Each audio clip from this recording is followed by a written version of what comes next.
శ్రీ గురుభ్యో నమః. మాఘపురాణం అధ్యాయం 18. ఈ అధ్యాయంలో శ్రీ మహావిష్ణువు దేవతలతో మాఘమాస మహిమ గురించి వివరిస్తాడు. మాఘ పూర్ణిమ రోజు స్నానం పూజ చేసిన వారి పాపాలు నశిస్తాయని, మాఘ వ్రతం ఆచరించిన వారు వైకుంఠం వెళ్తారని చెప్తాడు. దేవతలు ఇంద్రుణ్ణి వెతుకుతూ పద్మగిరి పర్వతానికి చేరుకోగా అక్కడ వాళ్ళకొక విచిత్రమైన తొండ కనిపిస్తుంది. దాన్ని బంధించి మరురోజు మాఘ స్నానం చేసి ఆ తీర్థాన్ని తొండపై పోశారు. ఆ తొండ దివ్య అలంకారాలు కల స్త్రీగా మారిపోతుంది.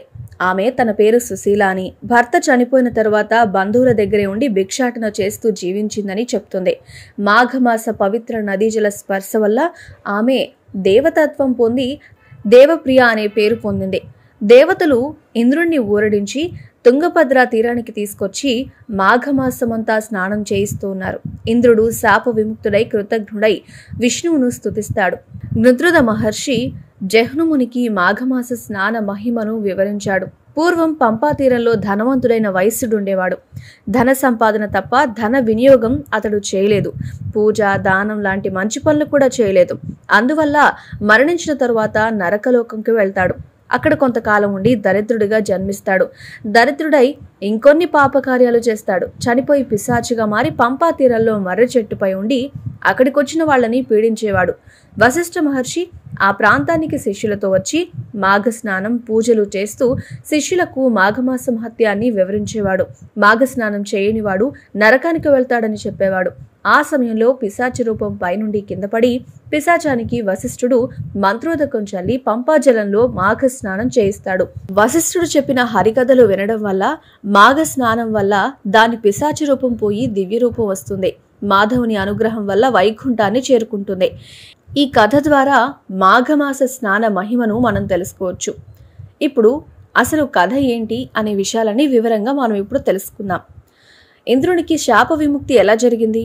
శ్రీ మహావిష్ణువు దేవతలతో ఇలా చెప్తూ, దేవతలారా, మాఘమాస మహిమ ఎంత అని నేను చెప్పడానికి అలవి కానిదే.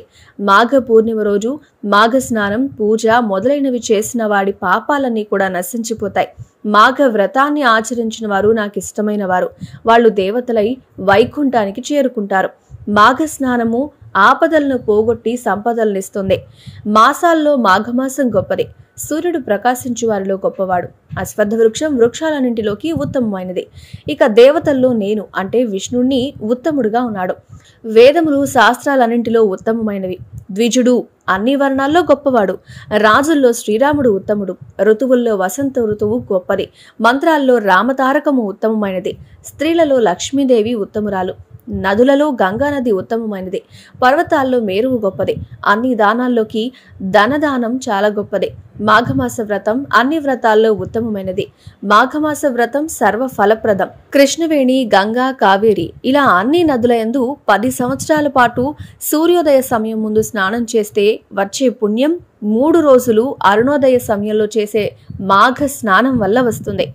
మాఘ స్నానం చేసి పూజ మొదలైన వాటితో వివిధ పుష్పాలతో సాలగ్రామ రూపంలో ఉన్న నన్ను పూజిస్తే మోక్షం కూడా కలుగుతుంది అని నారాయణుడు దేవతలకు మాఘ వ్రత మహిమ గురించి వివరిస్తాడు.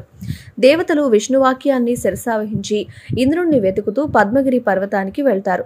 ఇంద్రుణ్ణి వెతుకుతూ ఉన్న వారికి చిన్న పాదాలు పెద్ద శరీరము కల విచిత్రమైన తొండ ఒకటి కనిపిస్తుంది. ఆ తొండ వాళ్ళని చూసి భయంకరమైన ధ్వని చేస్తుంది. దేవతలు ఆ తొండ ఒక రాక్షస రూపమని అనుకుంటారు. వారు దాన్ని తీగలతో బంధిస్తారు. ఎంత ప్రయత్నించినా ఆ తొండ కదలలేకపోయింది. మాఘమాస వ్రతం అమోఘమని శ్రీ మహావిష్ణువు చెప్పిన మాట ఎలాంటిదో చూద్దామని అనుకుని తర్వాత రోజు మాఘ స్నానాలు చేసి ఆ తీర్థాన్ని తొండ మీద పోస్తారు. పవిత్ర ఉదకము చేత తడిసిన ఆ తొండ దివ్యాలంకారాలున్న స్త్రీగా మారిపోయింది. దేవతలు ఆమెను చూసి ఆశ్చర్యపోయారు. నువ్వెవరివి అని ఆమెను అడిగారు. ఆమె శాప విముక్తి కోసం సంతోషిస్తూ దేవతలకు నమస్కరించి ఇలా చెప్తుంది. నా పేరు సుశీల. కాశ్మీరంలో నివసిస్తున్న బ్రాహ్మణుడి పుత్రికను. మా తండ్రి నాకు వివాహం చేశాడు. నా దురదృష్టవశాన నా భర్త పెళ్లి జరిగిన 4వ రోజు మరణించాడు. మా తల్లిదండ్రులు చాలా ఎక్కువగా దుఃఖించారు. నా తండ్రి మానవ జన్మ కష్టప్రదమని, స్త్రీగా పుట్టడం ఇంకాస్త కష్టమని, బాల్యంలోనే వైధవ్యం అందుట మరింత కష్టమని, ఇలా బాల్యంలో భర్తను పోగొట్టుకున్న ఈమెను చూడలేక ఈమెను బంధువులకు అప్పగించి వలానికి పోయి తపమాచరించుకోవడం మేలని అనుకున్నాడు. పుత్రిక అయిన నన్ను బంధువుల వద్దే ఉంచి నా తల్లిదండ్రులు ఇద్దరూ కూడా వనవాసానికి వెళ్ళిపోయారు. అక్కడ నేను మరణించాను. నేను బంధువుల వద్దే ఉన్నాను. వారి నిరాదరణ ఫలితంగా చూసేవాళ్ళు ఎవరూ లేకపోవడం వల్ల భిక్షాటనం వల్ల జీవిస్తూ ఉన్నాను. నిలువ ఉన్న ఆహారాన్ని భుజిస్తూ భిక్షలో వచ్చిన మంచి ఆహారాన్ని అమ్ముకుంటూ జీవిస్తూ ఉన్నాను. భక్తి వ్రతము అలాంటివేమీ నాకు తెలియదు. ఉపవాసమేమో అసలే తెలియదు. ఏకాదశి వ్రతం చేసేవాళ్ళని చూసి పరిహాసం చేశాను. ధనాన్ని చూసి సంపాదన చేయాలి అన్న ఆశ కలిగింది నాలో. నన్ను కోరిన వారికి నన్ను అర్పించుకున్నాను. నేను కోరిన వారిని పొందుతూ ఉన్నాను. నీతి నియమాలన్నీ విడిచిపెట్టి దురాచారాలకి చేరువై జీవితాంతా గడిపాను. తరువాత మరణించి నరకానికి వెళ్ళాను. అక్కడ చాలా రీతులుగా శిక్షింపబడ్డాను. పులి, కోతి, ఎద్దు మొదలైన జంతువుల జన్మలను పొందాను. చాలా బాధలు పడ్డాను. ఒక జన్మలో 5 దినాల క్రిందట ఆహారం ఆకలి అని అనుకున్న వాళ్ళకి పెట్టి ఆ చిన్న మంచి పని వల్ల మీరు దయ ఉంచి నాకు శాప విముక్తి కలిగించారు అని ఆమె చెప్పింది. మాఘమాస పవిత్ర నదీ జల స్పర్శ వల్ల ఆమె దేవత్వము పొంది దేవప్రియ అనే పేరు. దేవతల్లో ఒకరు ఆమెను వివాహం కూడా చేసుకున్నారు. మాఘమాస మహత్యాన్ని దేవతలు గమనించి విస్మితులయ్యారు. ఇంద్రుణ్ణి వెతుకుతూ ఉన్నారు. పద్మగిరి గుహల్లో వికార రూపంతో తిరుగుతున్న ఇంద్రుడిని చూసి బాధపడ్డారు. ఇంద్రుడు కూడా వారిని చూసి సిగ్గుపడి లోపలికి పారిపోయాడు.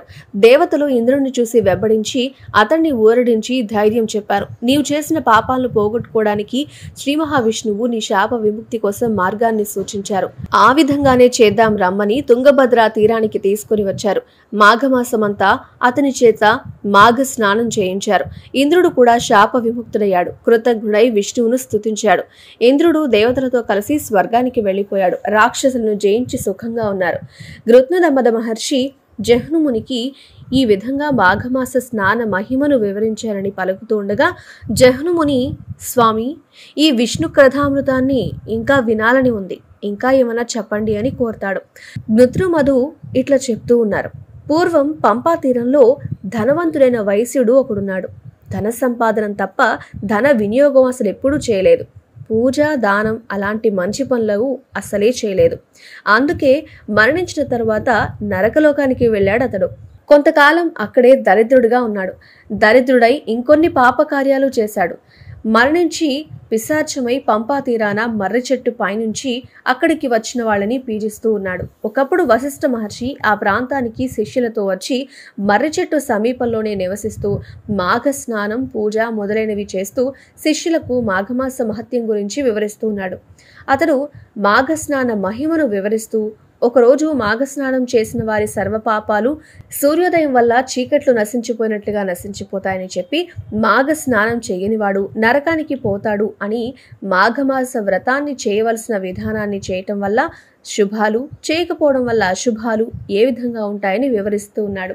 ఆ సమయంలో పిశాచ రూపం పైనుంచి కింద పడింది. ఆ పిశాచం వశిష్ఠుడు మంత్రోదకాన్ని వానిపై చల్లుతూ పంపా జలాన మాఘ స్నానము అతని చేత చేయిస్తాడు. వశిష్ఠుడు చెప్పిన హరికథలు వినటం వల్ల, మాఘ స్నానం వల్ల అతని పిశాచ రూపం పోయి దివ్య రూపం వస్తుంది. మాధవ అనుగ్రహం వల్ల వైకుంఠం కూడా చేరుకుంటాడు. ఇంతటితో ఈ అధ్యాయం పూర్తయింది.